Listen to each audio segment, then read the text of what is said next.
In this video, we're going to talk about word embeddings.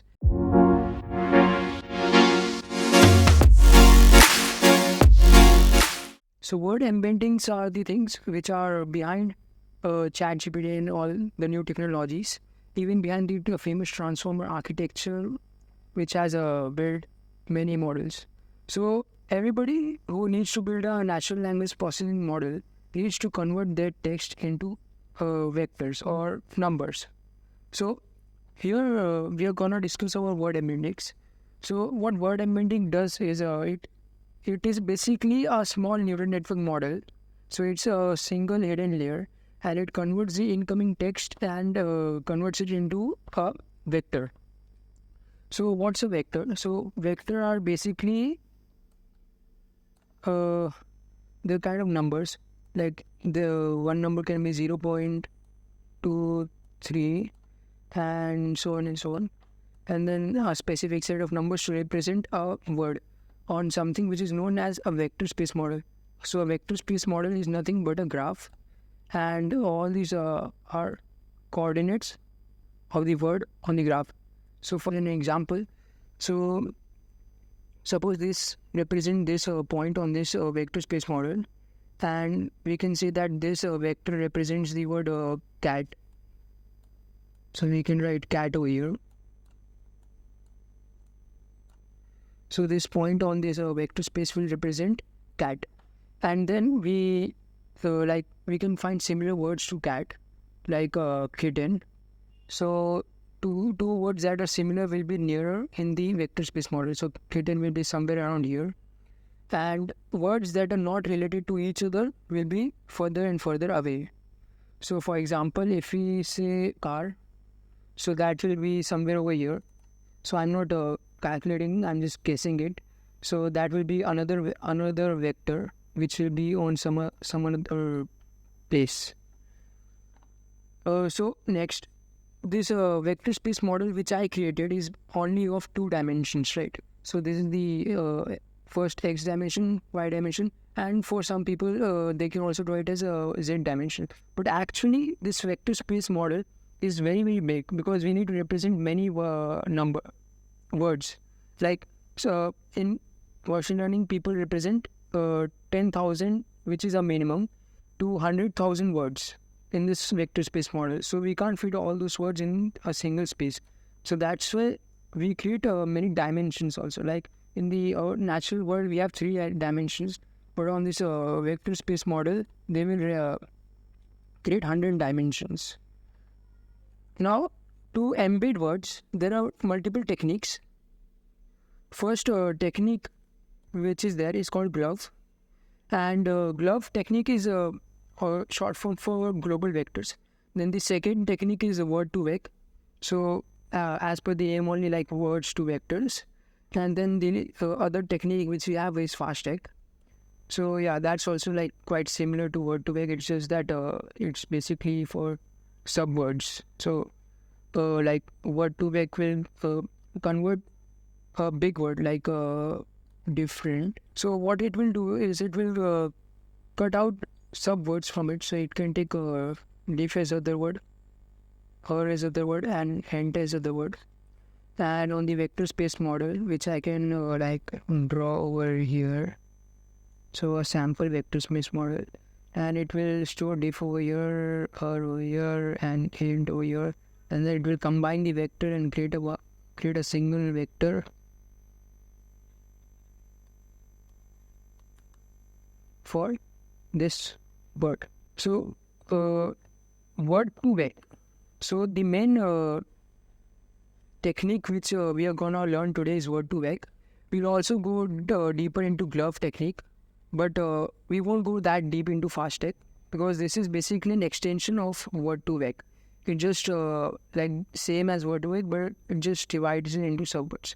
So word to vec will basically it's the old technique. So it was invented in 2013 by a paper from Mikolov, and until word to vec, people used to just create a separate hidden layer for converting words to vectors, or basically numbers, because machines only understand numbers, they don't understand words, right? For any word, they don't understand their meaning. So we represent them as vectors.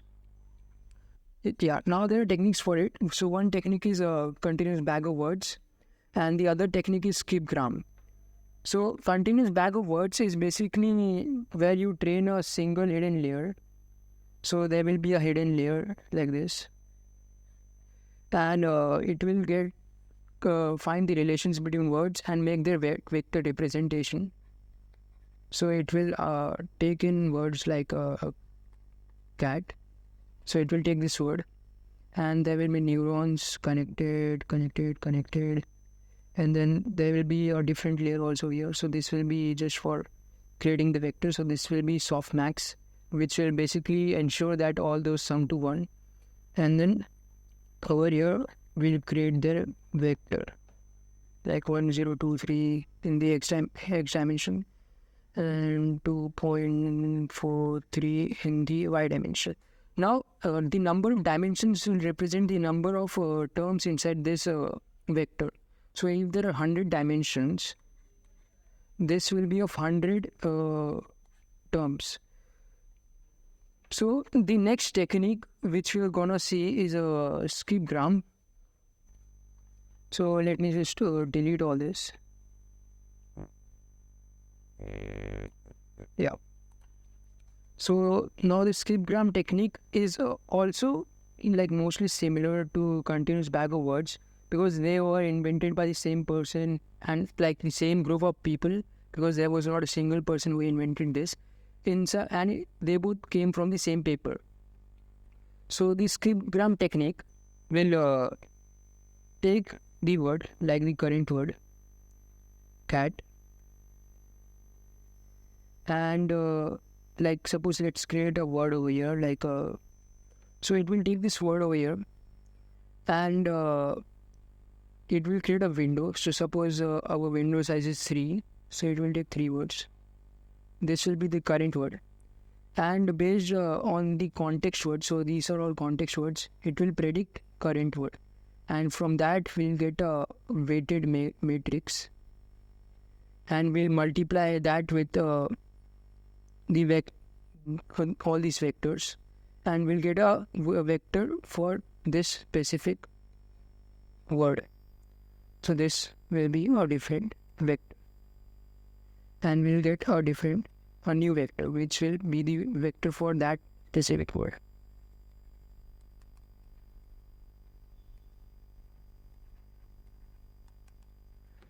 And that's skipgram. Now you may tell that there are many methods like this, and which one do I choose? So basically the most famous method which most of the people use is continuous bag of words, and then because skipgram doesn't get that much accuracy in the paper, it achieved around 59% accuracy, and while on the other hand the continuous bag of words achieved 63%. So yeah, and this is quite easier to implement also, and this is like implemented in the default TensorFlow also.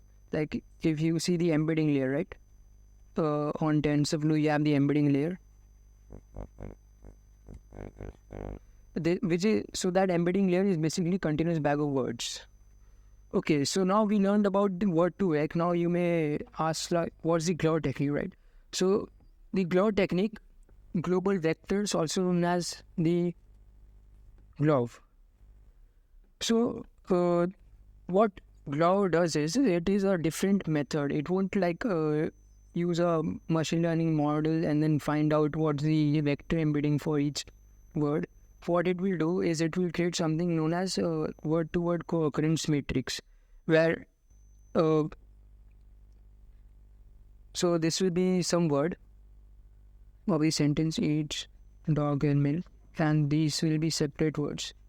And on the document we'll find how many times this word occurred with this word. So basically it's a word-to-word co-occurrence. So it will count how many times it occurred.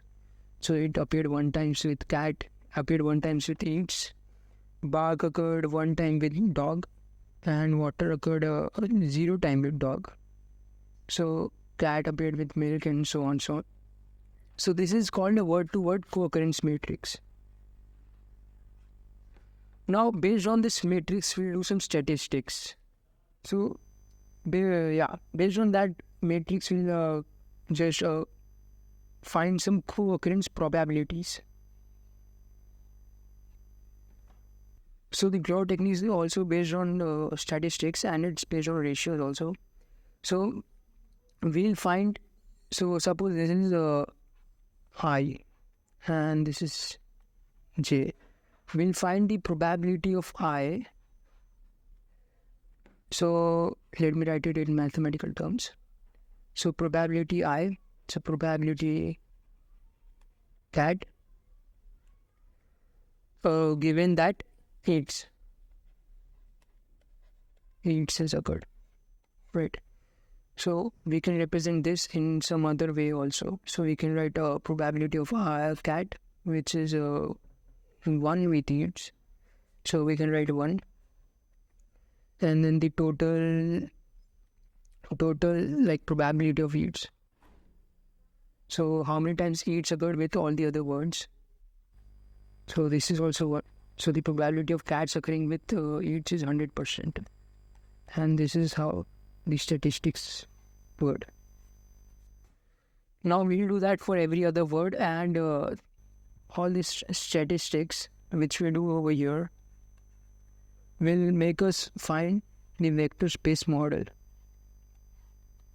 So because a cat appeared, so suppose this is cat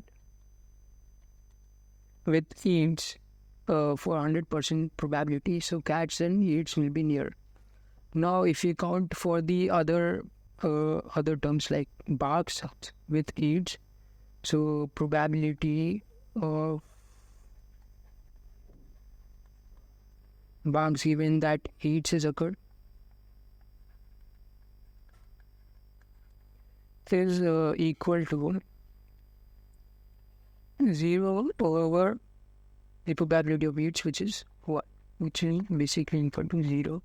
So there's a 0% chance that probability that bark will appear with eats. So if eats is here, then bark will be over here, and like this we'll compute the vectors for all the words in the matrix, and that will give us the embeddings. So now let us go a bit deeper, like not that deep, but a bit on the FastText. So FastText is basically word to vector. Okay,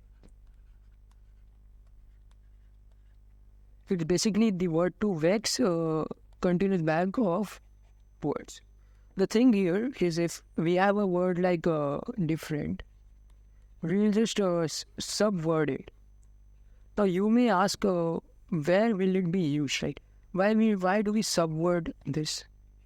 So one advantage of this is because we subword it, do it for like in languages such as Hindi.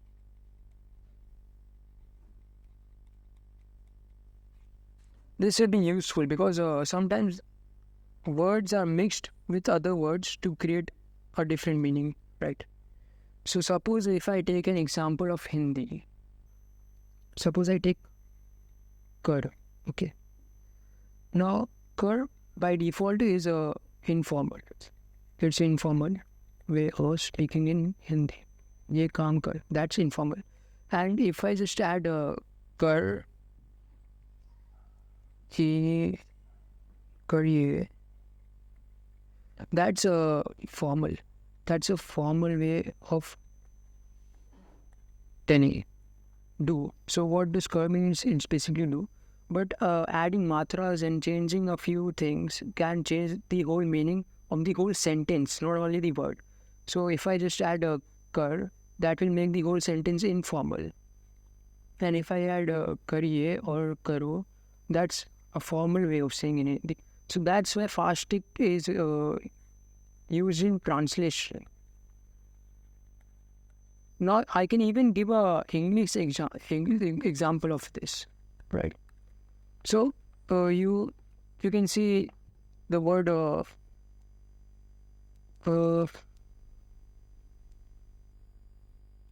suppose turnable, right? Now what this word is basically a mixture of two different words, turn and able. Now if you just take turn, that means to turn, right? But if we add able, that means the ability to turn. So this word will change the meaning of the whole sentence. So that's why FastText will be good over here. So transferring turn able to like the Hindi version, we can't just take turn and transfer it to the Hindi version because that will be different. So that's why able also changes the text. Now let's move on to the code and we'll see this in action. Okay, so here I am in PyCharm, and here I've imported a few libraries like import NumPy, import TensorFlow, import Keras, TensorFlow.datasets. So here I'm gonna load the IMDb reviews dataset. So what we're gonna do in this code is we're gonna take the reviews dataset and create a sentiment classifier. But our goal is not to create the sentiment classifier. Our goal will be to find the word embedding. So we are going to take the embedding layer, take the embeddings out of that and project it in the TensorBoard embedding projector. So let's get started. Now here I've loaded the IMDb review dataset and we are going to convert it into test data and train data. So then this is the example of data, like 0 is for bad and 1 is for good. Then we are going to create a blank list for text and labels. So we're going to divide the labels and text. So I'm just looping on over the data, appending the text and converting it from normal text to UTF-8 also. So this is basic data processing. Then in the labels, I'll append a label. So this is an example of a review. So this is, as you can see, this is a bad movie. And then here I'm going to check what's the, like, a sample. I'll take a sample text and I'll check what's its length so that I can define the max words. Now over here, I'm going to create the tokenizer. So this is a blank tokenizer.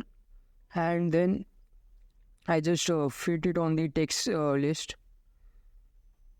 Then the vocabulary is quite big, so it's like 88,000 words. So I need to take this 88,000 words and I'll put it in the vector space model. So in that graph which I showed you earlier, so I need to put 88,000 words. So that's why we need many dimensions. Now over here I defined the max length of a review to be 120. And then we'll like convert that all those text to sequences. So earlier we fitted them, now we're gonna convert them to sequences.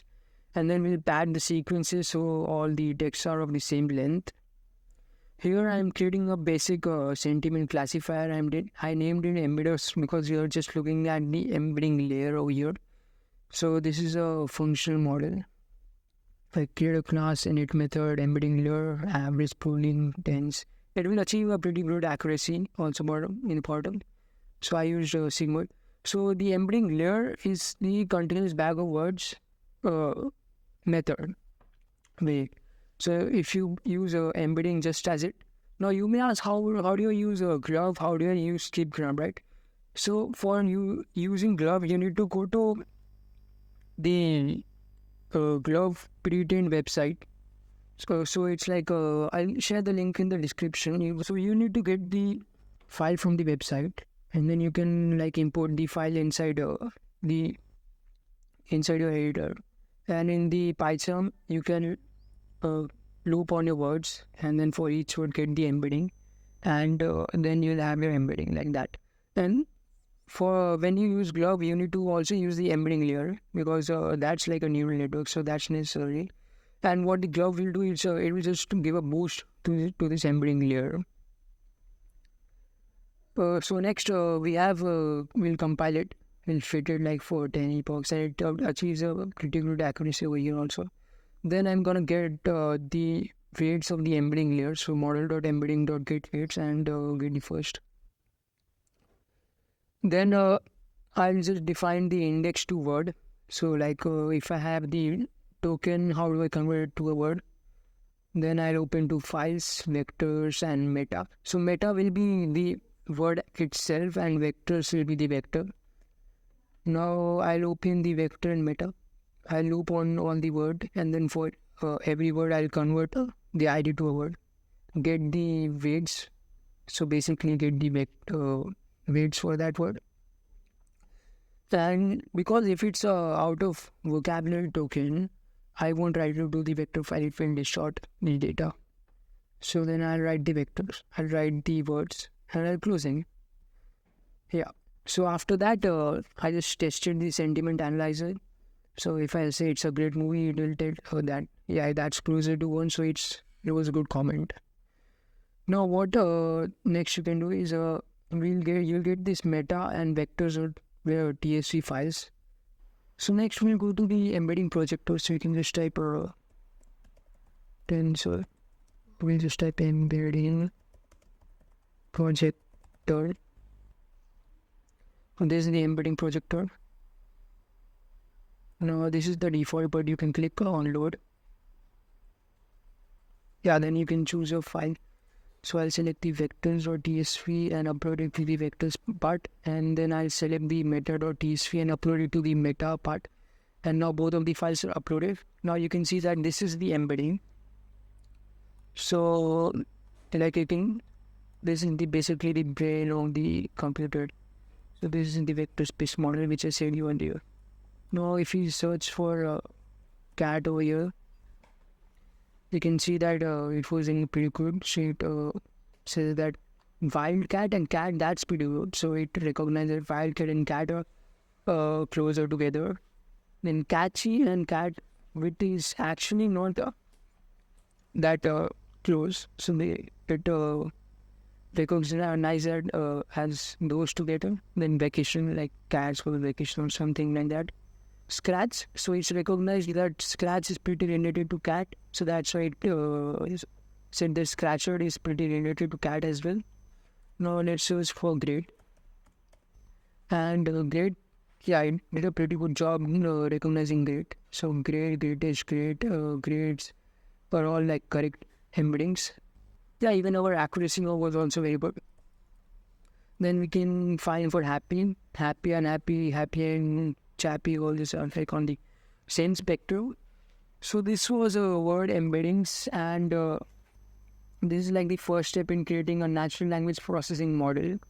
So like using word embeddings, you can convert your words to vectors. And in the next video, we'll go on to transformers. How do you create a transformer? Thank you and goodbye.